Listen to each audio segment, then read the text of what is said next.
Добрый день, уважаемые телезрители, радиослушатели. Мы начинаем брифинг в пресс-центре Республиканского штаба. Об информации по внешней помощи в рамках преодоления пандемии вас проинформирует вице-премьер-министр Кыргызской республики Асрандиев Эркин Шамшудинович. А прямой эфир брифинга вы можете посмотреть и услышать на телеканалах ЛТР, КТРК, Лото-24, Пирамида, Пятый канал, через областные медиацентры, Кыргызское национальное информационное агентство Кабар, а также на радиостанциях ЛФМ, Биринчи радио, Кыргыз радиосу, Марал ФМ, на YouTube-канале ЛТР и в Фейсбуке на страницах Кыргыз Үкіметі, социальное правительство, МТРК ЛТР и Биринчи радио. Эркин Шамшудинович, вам слово. Саламатсыздарбы, урматтуу телекөрүүчүлөр, радио угармандар, урматтуу журналисттер. Добрый день, уважаемые телезрители, радиослушатели и уважаемые журналисты. Я хотел бы представить информацию о внешней помощи, получаемой от международных финансовых институтов в рамках преодоления кризиса и борьбы с пандемией. На сегодняшний день общая сумма, которая обговорена и предварительно согласована с международными финансовыми институтами, составляет 627 миллионов долларов. Вы можете сейчас посмотреть, одновременно мы будем демонстрировать слайды, презентацию, где все эти цифры графически изображены. Так вот, общая сумма составляет, оговоренная сумма составляет 627 миллионов долларов. Из них чуть больше половины, 321 миллион долларов, фактически получено. 305, почти 306 миллионов долларов мы ожидаем. То есть вам нужно понимать, что есть определенные процедуры, проводятся переговоры, предварительно согласовывается некоторая сумма. После этого есть процедуры.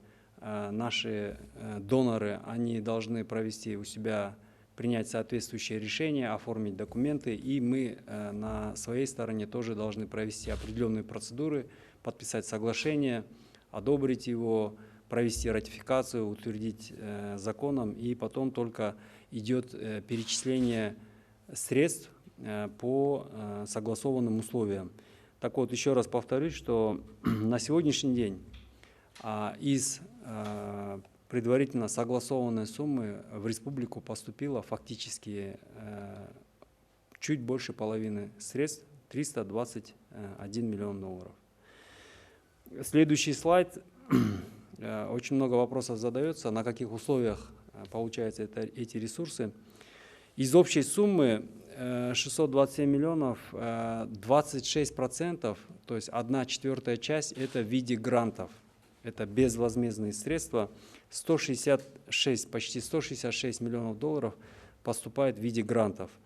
Остальные 461 миллион согласованы на условиях льготных кредитов. Там есть различные условия, есть сроки от 10 до 20 лет и выше.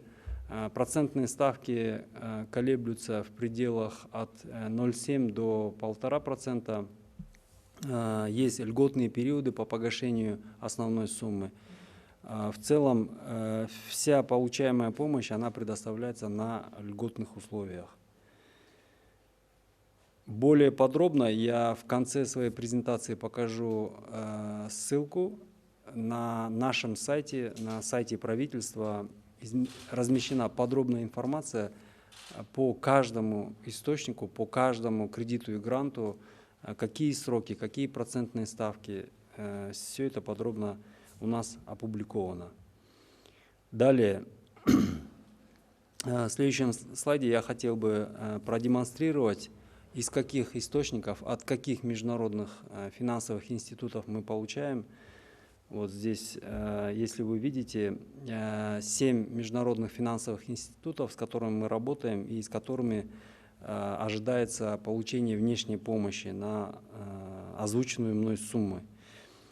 Это Международный валютный фонд, это Азиатский банк развития, Всемирный банк, Азиатский банк инфраструктурных инвестиций, Исламский банк развития, Европейский союз и Немецкий банк развития KfW.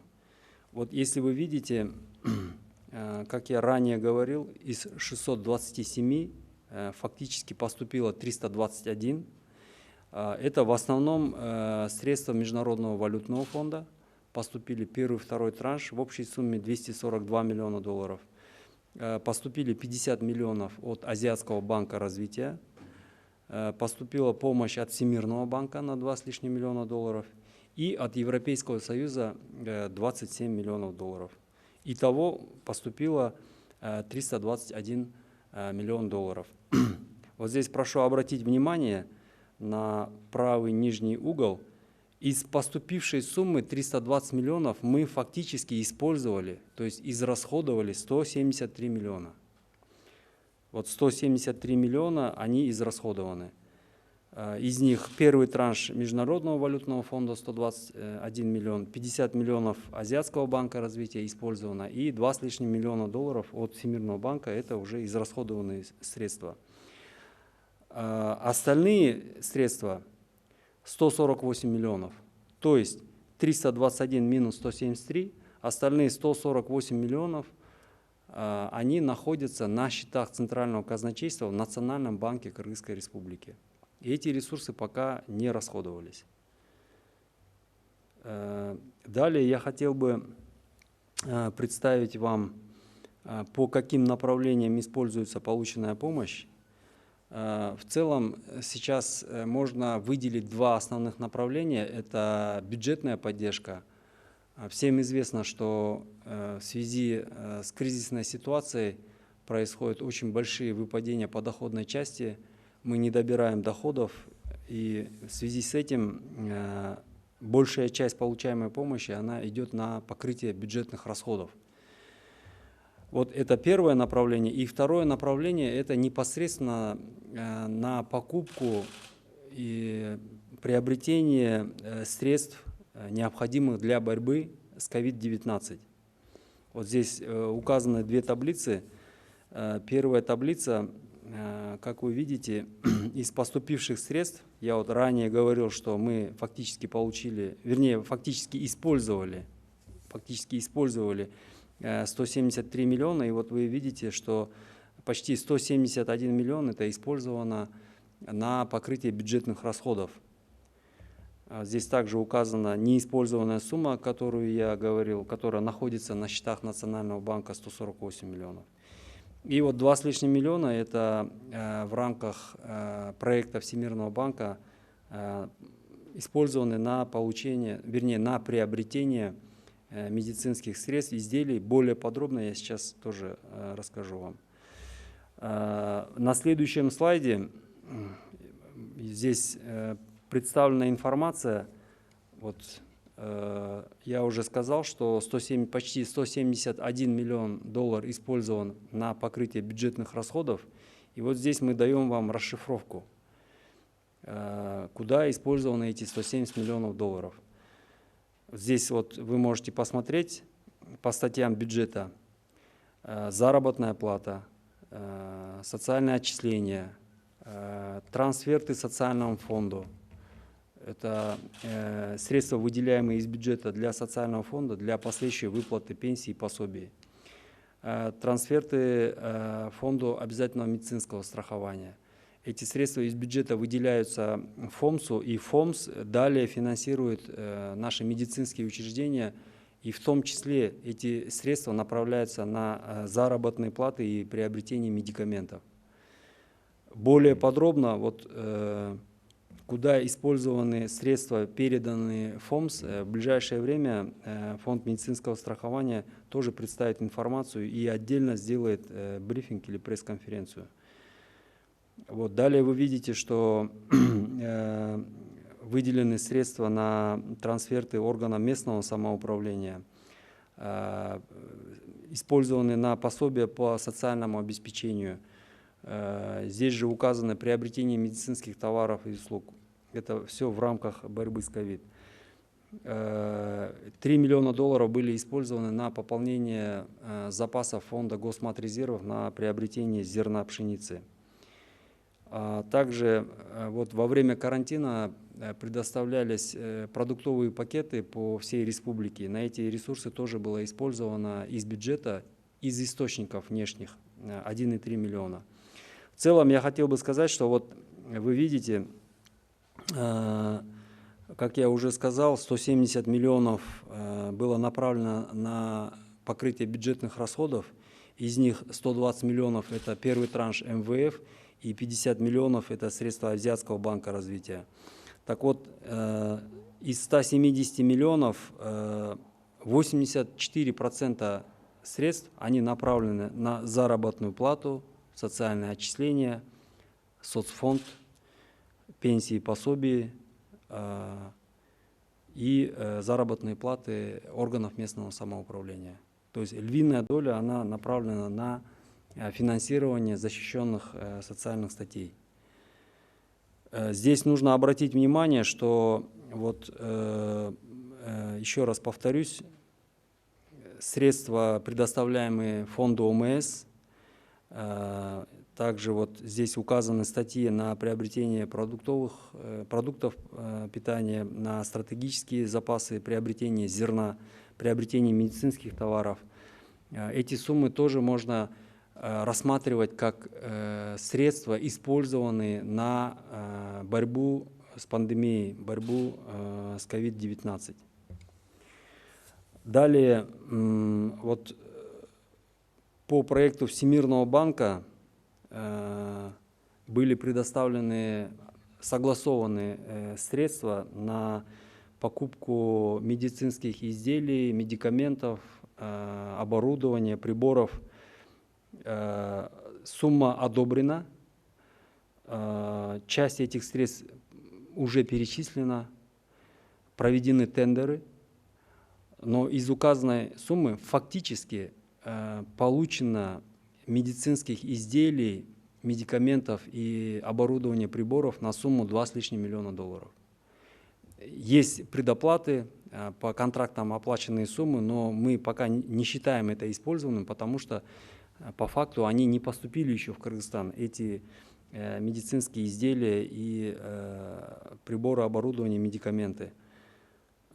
Здесь нужно обратить внимание, что вот по проекту ЭРИК Всемирного банка все тендеры проводятся исключительно строго по требованиям Всемирного банка, по их требованиям, под их контролем и исключительно по их согласованию. Вот здесь подробно предоставлено, сколько приобретено средств индивидуальной защиты, дезинфицирующих средств, лабораторных реактивов, лекарственных средств и изделий медицинского назначения, оборудования, машины скорой помощи. Вот вы здесь можете увидеть, что 13 единиц было приобретено. Кроме этого, кроме вот этого проекта, есть еще ряд гуманитарной помощи. В сегодняшней презентации эта информация не включена. Ряд гуманитарной помощи, которую мы получили от различных стран, организаций в натуральном виде, в виде медицинских изделий, тестов, оборудования. Об этом более подробную информацию на следующем брифинге будет представлена со стороны Министерства здравоохранения. Кроме того, вот из полученных медицинских изделий и медикаментов, сколько получено фактически и сколько распределено, сколько использовано, вся эта подробная информация будет предоставлена. Кроме этого, вот, уважаемые наши соотечественники, вы можете всегда зайти на официальный сайт правительства Кыргызской Республики. Там вот в презентации мы приводим две ссылки. В одной ссылке указывается вот та информация, которую я вам сегодня рассказал, более подробно о получаемой внешней финансовой помощи. И вторая ссылка – это информация о гуманитарной помощи, о которой я упомянул, о которой более подробно тоже в следующий раз мы расскажем. От кого, с каких стран, от каких организаций в натуральном виде, в виде продуктов питания, зерна, муки, медицинских изделий, оборудования, сколько получено. Вся эта информация подробно здесь предоставлена. Эта информация еженедельно обновляется. И, пользуясь случаем, я хотел бы обратиться, вот очень много вопросов возникает, сколько поступило, куда использовано. Я хотел бы обратиться с просьбой всегда опираться на официальные данные. Официальные данные еженедельно публикуются, они еженедельно обновляются. Это информация, предоставляемая Министерством финансов и Министерством здравоохранения. За эту информацию люди несут ответственность. Также я хотел бы добавить, как я уже сказал, в рамках средств, предоставляемых международными организациями, тендеры и приобретения проводятся по их правилам. Если же, допустим, при использовании средств фондом ОМС, Министерством здравоохранения проводятся закупки, приобретения строго в соответствии с законом о государственных закупках, по этим правилам через портал Министерства финансов, через портал Департамента государственных закупок. Эта информация также публикуется. И если говорить о контроле, есть контролирующие органы в лице счетной палаты, в лице правоохранительных органов, которые по следам, по факту этих приобретений проводят соответствующие проверки. Если там будут выявлены, если там будут произведены какие-то нарушения, какие-то факты будут выявлены, то будут в рамках законодательства приниматься меры. Спасибо за внимание. Спасибо, Эркин Шамшудинович. Мүмкін болса, мамлекеттик тилде дагы маалымат алсак. Дәуір жолы саламатсыздарбы, урматтуу теле көрүүчүлөр, радио угармандар жана урматтуу журналисттер.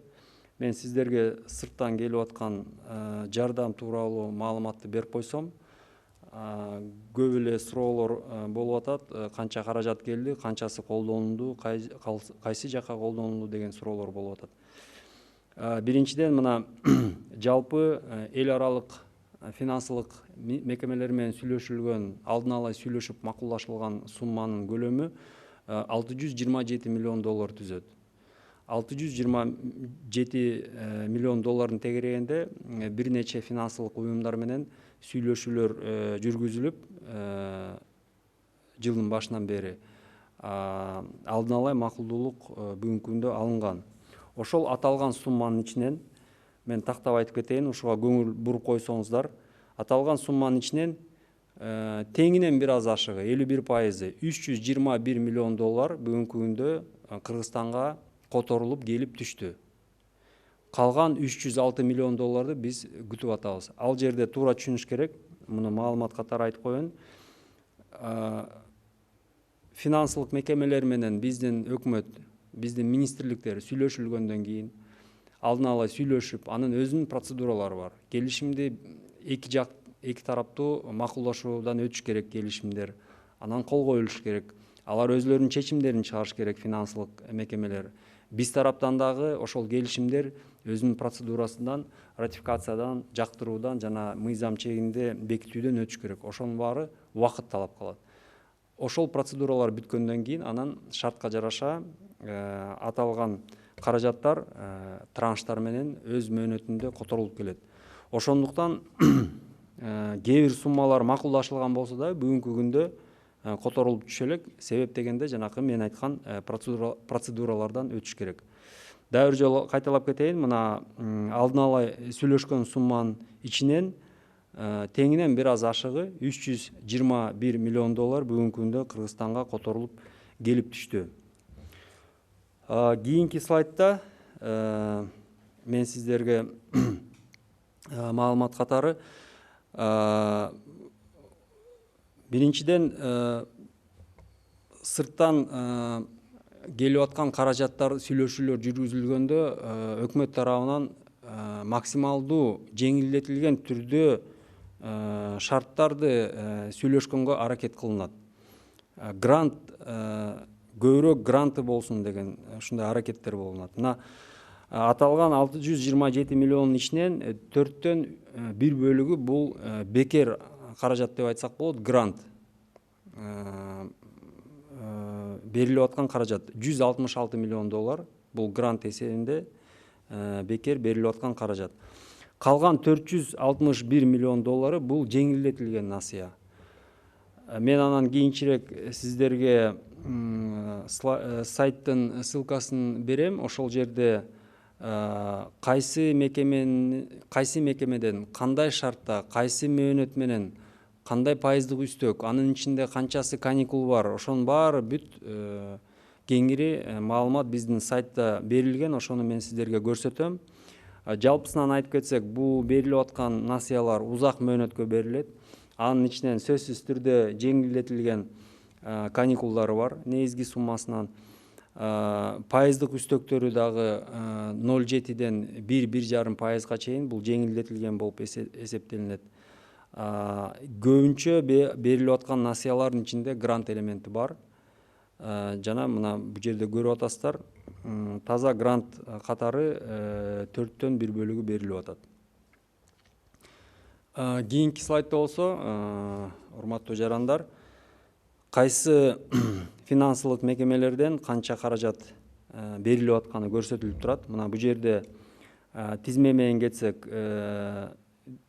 дүйнөлүк эл аралык валюталык фонду, Азия өнүктүрүү банкы, дүйнөлүк банк, инфраструктурдук инвестициялар Азия банкы, Ислам өнүктүрүү банкы, Европалык уюм жана Германиянын өнүктүрүү банкы KfW деген. Мына ушу 7 финансылык мекемеден биз каражаттарды сүйлөшүп алган жатабыз. Бул жерде таблицадан көңүл бурсаңыздар, мына жана мен айткандай 627-нин ичинен 321 келип түшүп атат. Анын ичинен эл аралык валюта фондунан 2 траншта алдык, $242 миллион. Азия өнүктүрүү банкынан $50 миллион алдык, жана дүйнөлүк банктан медициналык буюмдар жана дары-дармектерди сатып алууга $2 миллион ашык келип түштү, жана Европалык уюмдан $27 миллион алдык. Мен сиздердин көңүлүңүздөрдү могу таблицанын оң ылдыйкы бурчуна көңүл бурат элем. Мына $173 миллион деп турат. Бул $173 миллион келген акчанын ичинен сарпталган каражат. Мына дайыр жолу кайталап кетейин. $321 миллион Кыргызстанга келип түшүп атат. Ошол келип түшкөн акчанын ичинен $173 миллион сарпталды. Калганы мына 321ден 173-тү алсак, калган 148 миллион бүгүнкү күндө улуттук банкта биздин борбордук казначействонун эсебинде эч коротулбай ошол жерде турат толугу менен. Ошондуктан жана суроолор болуп атат, көп эле каражат келип атат, ошонун баары кайда кетип атат деп. Мына өзүңүздөр көрүп атасыздар, бүгүнкү күндө жалпы каражаттын жалпы суммасынан $173 миллион гана биз сарптап атабыз. Калган каражаттар же келе элек, же келсе дагы улуттук банктын эсебинде турат. Кийинки слайд. Жалпысынан мына урматтуу жарандар, бизге келип аткан каражат 2 багытта жумшалып атат деп айтсак болот. Бул биринчиден бюджеттин чыгашаларын жапканга. Баарыбызга белгилүү, ушул илдетке жараша, ушул илдетке байланыштуу, ушул кризиске байланыштуу бизде бюджетте абдан чоң жоготуулар болуп атат. Бүгүнкү күндө мына бажы кызматынан, салыктардан бир топ түшпөй алган каражаттар болуп, бирок ошол эле учурда биз бюджетте көрсөтүлгөн чыгашаларды өз убагында төлөп беришибиз керек. Ошондуктан сырттан келип аткан каражаттын көбүнчөсү ошо бюджеттин чыгашаларын жапканга жумшалып атат. Мына биринчи таблицадан көрсөңүздөр, эл аралык валюта фондунан жана Азия өнүктүрүү банкы, Европалык уюмдан келген каражаттар бүт эле ушул бюджеттин чыгашаларын жапканга жумшалып атат. Мына бул жерде дагы жанакы суммалар көрсөтүлгөн. Мына $170 миллион сарпталды деп көрсөтүлүп атат. Анын ичинен эл аралык валюта фондунун 120 миллиону жана Азия өнүктүрүү банкынын $50 миллион. Калган каражаты болсо бул Европадан келген 27 миллион жана эл аралык валюта фондунан келген экинчи траншы $148 миллион жалпы суммасы. Бул жана мен айткандай улуттук банктын эсебинде турат. Кийинки экинчи багыт, мына ылдыйкы таблицаны карасаңыздар, Экинчи багыт бул ушул ковид менен күрөшүүгө сатып алынып аткан дары дармектер, медициналык буюмдар жана жабдууларга жумшалат. Мына бүгүнкү күндө Дүйнөлүк банктын долбоору ишке ашырылып атат. Негизи эле бул Дүйнөлүк банктын долбоору суммасы көлөмү чоңураак. Кээ бир каражаттар бул жерге келип түшкөн, бирок бул медициналык буюмдар, дары дармектер жана жабдуулуктар Дүйнөлүк банктын эрежеси менен строго сөзсүз түрдө ушу Дүйнөлүк банктын эрежеси менен ошолордун шарты менен тендер өткөзүлүп сатып алынат. Бүгүнкү күндө сатып алынган, тендер өткөн суммасы жалпы 2,2 миллион доллар түзүп атат. Ушул 2,2 миллион долларга бүгүнкү күндө мен айткан медициналык буюмдар, дары дармектер жана жабдуулуктар бияка поставка болуп Кыргызстанга алып келинди. Кээ бир тендердер өткөзүлдү, алдын ала предоплаталар болду, акчалар контракт менен төлөндү, бирок ал буюмдар бул жерге келе элек, ошондуктан биз аны колдондук деп эсептей элекпиз. Аны улам сайын келген сайын биз бул жерде маалыматты толуктап турабыз. Кийинки слайдта, урматтуу жарандар, мен жана айтып кеттим, 170 миллион доллар бюджеттин чыгашаларына жумшалды деп. Бул жерде мына өзүңүздөр көрүп турасыздар, кеңири кайсы беренелерге, кайсы чыгашаларга кеткени көрсөтүлүп турат. Мына мисалы айлык маянага жумшалып атат 89 миллион доллар, социалдык төлөмдөргө 11 миллион доллар, социалдык фонддун трансферттерине 26 миллион доллар. Бул социалдык фонд алынган каражат ошол пенсияларды, жөлөк пулдарды төлөгөнгө жумшайт.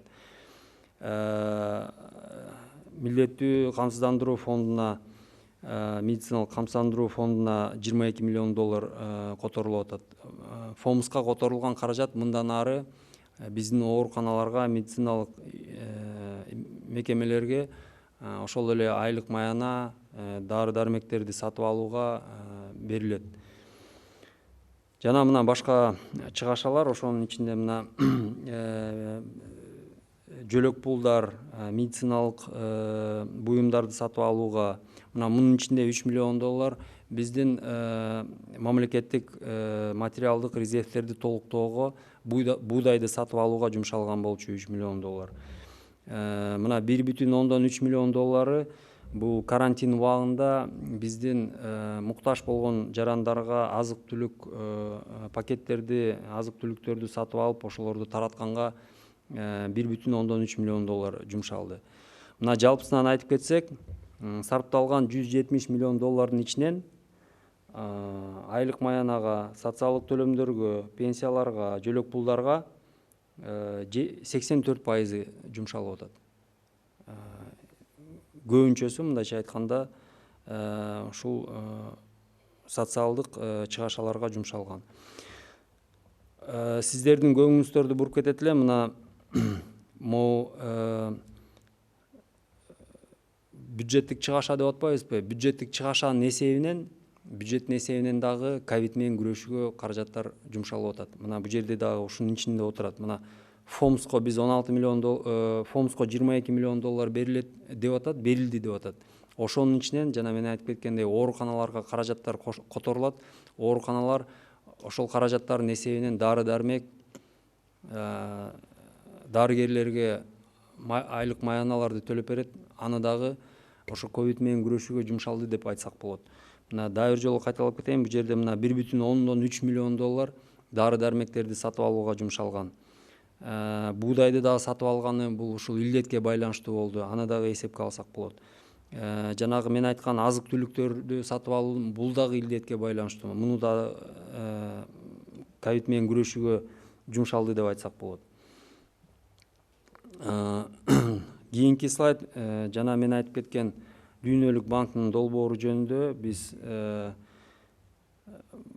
Дүйнөлүк банктын тендери менен өтүп сатып алынган буюмдар келди деп айттым, 2,2 миллион доллар гана. Бул жерде кеңири маалымат турат. Анын ичинде сиздер сатып алынган дезинфекция буюмдары, реактивдер, дары дармектер, медициналык буюмдар, жабдуулар, жана мына 13 тез жардам автоунаалар сатып алынып атат. Мунун баары Кыргызстанга алып келинип, поставка болуп келген буюмдар жана жабдуулар.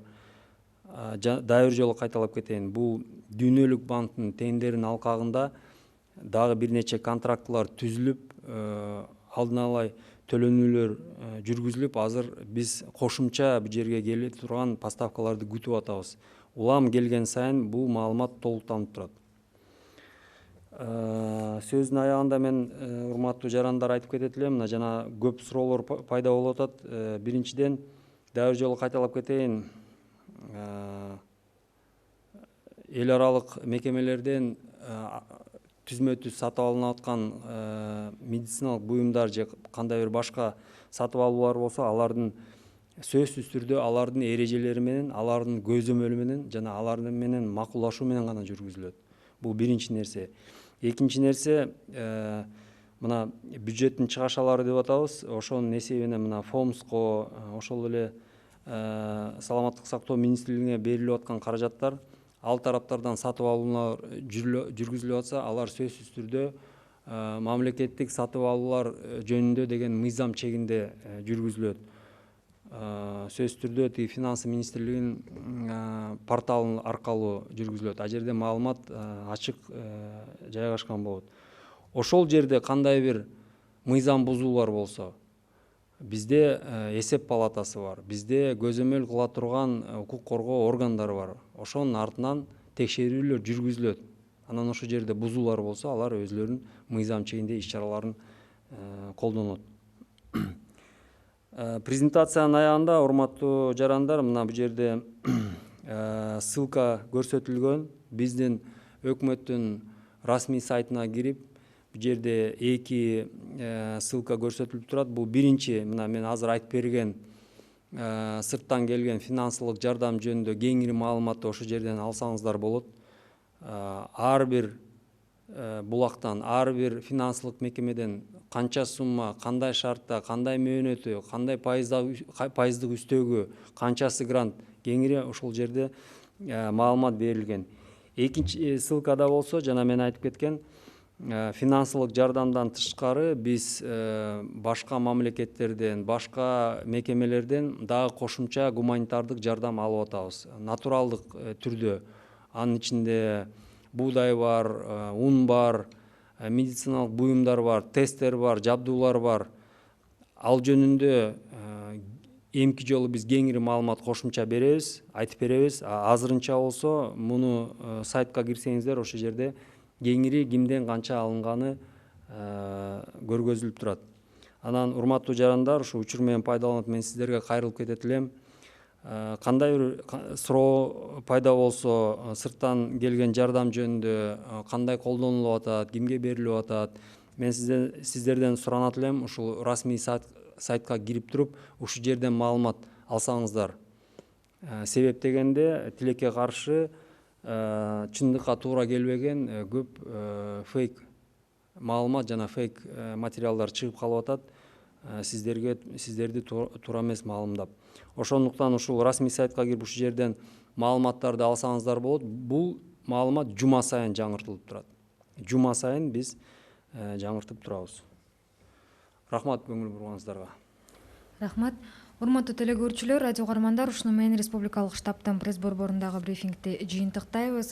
Пандемияны жеңип чыгуунун алкагында келип жаткан тышкы жардам тууралуу сиздерге Кыргыз Республикасынын вице-премьер-министри Асрандиев Эркин Шамшудинович маалымат берип өттү. Брифингди ТУЗОдон, ЛТР, КТРК, Лото 24, Пирамида 5-канал телеканалдарынан, облустук медиа борборлордон, Кабар Кыргыз улуттук маалымат агенттигинен, ошондой эле эл-ФМ, 1-радио, Кыргыз радиосу, Марал ФМ радиолорунан, ЛТР Ньюс каналынан жана Фейсбуктан Кыргыз өкмөтү социальный правительство МТРК ЛТР жана 1 радионун баракчаларынан көрүп уга алдыңыздар. Көңүл бурганыңыздар үчүн чоң рахмат.